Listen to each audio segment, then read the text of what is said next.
We're on to the Green Bay Packers. They had 100 picks again. Finished 18th on the composite. I'm surprised it's that low given the volume of the Packers draft. Another 3, 6, 9, 11 total picks for the Packers, including 5 in the top 100. Started with tackle Jordan Morgan from Arizona, 2 second-rounders, Edgerrin Cooper, linebacker from Texas A&M, safety Javon Bullard from Georgia, 2 third-rounders, running back Marshawn Lloyd from USC, Tyrone Hopper from Missouri, the linebacker, and then a slew of day 3 picks for the Packers. What were your thoughts on the Packers draft? I think it was solid, unspectacular, but I do like their approach consistently of drafting in volume and, doubling up at multiple positions. So, yeah. Rinse and repeat whatever we said last year. Well, so last year it was wide receiver and tight end, right? They drafted 3 wide receivers, 2 tight ends. This year they drafted 3 offensive tackles. 2 safeties. Yeah, 3 safeties. 3 safeties. So I love this approach. And 2 linebackers. Yeah, I really like this approach of drafting, which is if we expect a position to actually contribute in a meaningful way this year, we are not going to rely on one player to get that done. We are going to draft 3 separate bodies and assume that one of them, or the aggregate of the 3, will make that work. And it might not be the one you think it is. It might not be the top guy. It might be the 3rd one you draft. But let's attack it with volume because that's the way of best maximizing who we're bringing in. I just love that approach. So almost independent of the players they bring in, I love that as a strategy. But I also like some of the players they brought in. I mean, 11 times they're bound to hit on a few guys you like. Fast forward to the season, and we're going to say 5th-round safety Ketan Oladapo. Wow, the Packers did it again. Right. He was their 3rd safety drafted, but look at him contributing. He's a good football player.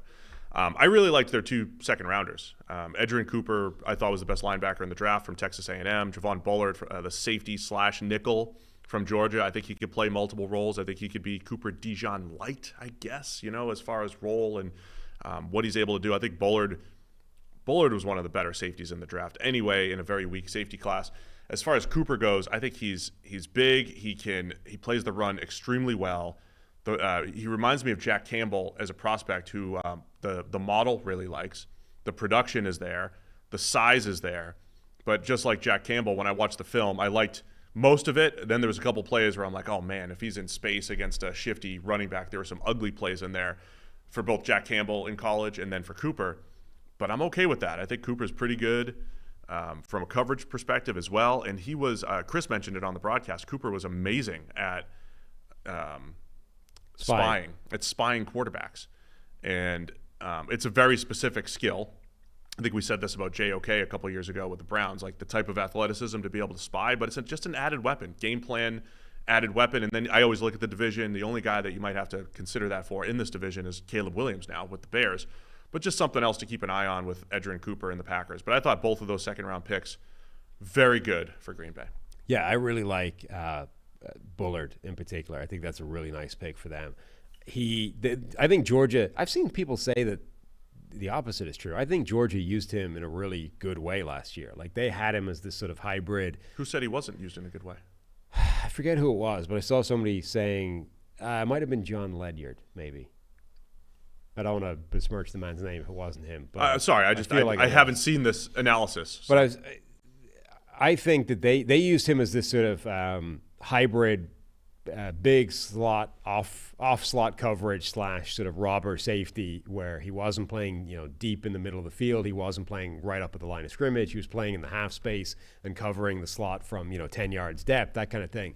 I think he's phenomenal at that. Like, he's really, really good at that spot. That's where you want him playing in that role, and it gives him it's a perfect complement for the Packers, who signed Xavier McKinney, obviously, who's best playing as that free safety. So it's a natural fit. Like, I would plug him in exactly the same role he had at Georgia and assume he's going to be a really good player for them. Yeah, I think he works downhill extremely well. And so I'm a fan of Bullard, fan of Cooper. Again, the volume drafting, I think, makes a lot of sense. I think Oladapo does have a chance to be a player in round 5. Marshawn Lloyd adds some juice to the running back position. Really good player. So now he'll be complementing Josh Jacobs and A.J. Dillon back there. I think he's got a chance to be a big play threat coming out of the backfield. And then the 2 7th-rounders I wanted to highlight. Michael Pratt, the quarterback out of Tulane. This is what the Packers do, right? Continue to draft quarterbacks. And Pratt is an excellent developmental option, especially in the 7th round. And then Kalen King from Penn State, another interesting prospect who I think He just had a really bad 2023 relative to expectation. Really bad. And he had maybe an even worse Senior Bowl. And he looked like he was just really low on confidence and everything. But at one point was considered a fringe first or a day 2 type of corner. He was on all of the all of the sort of pre-prepared draft graphics that we have, way out. Like, hey, it's December and we're talking next year's draft. He was on all those graphics, right, along with Caleb Williams and Marvin Harrison Jr.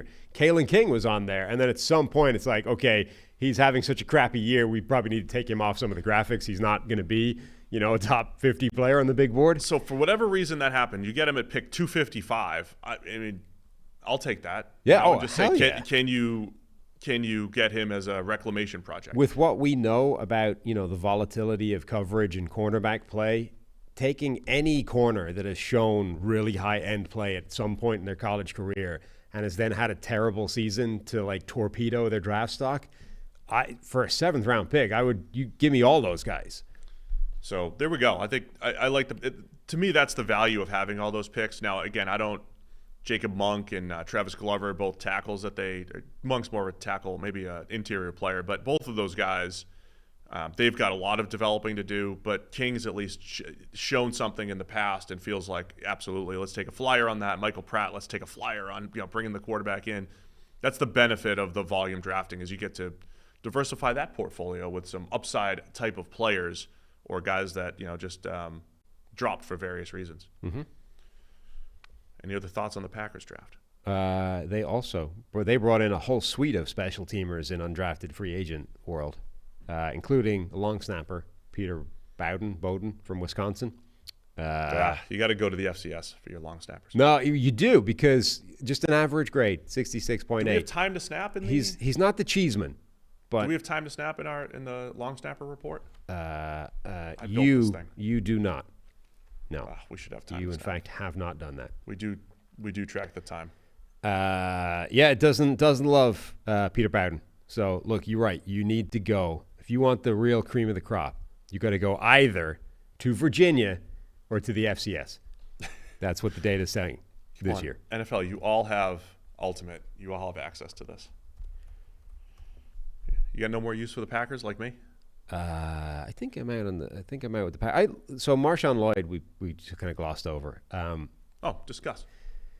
Look, I think he's a really good player. A lot of people liked him as the first running back in this draft. There was a lot of kind of buzz on that before Jonathan Brooks actually went a bit earlier than people were expecting him to. But I think Tom Pelissero was talking about he could be the first running back off the board. He's so good in space. He's stocky, but has so many good moves. If you get him out into space, which Lincoln Riley is a master at, because of that offense. Lloyd also tries to get into space with his running style. But he's amazingly good at that. So it's going to be a lot more challenging to get that space in the NFL. There just isn't as much of it. There's more bodies between you and the space. But if they can actually get him into space, he can be a great complement to Josh Jacobs.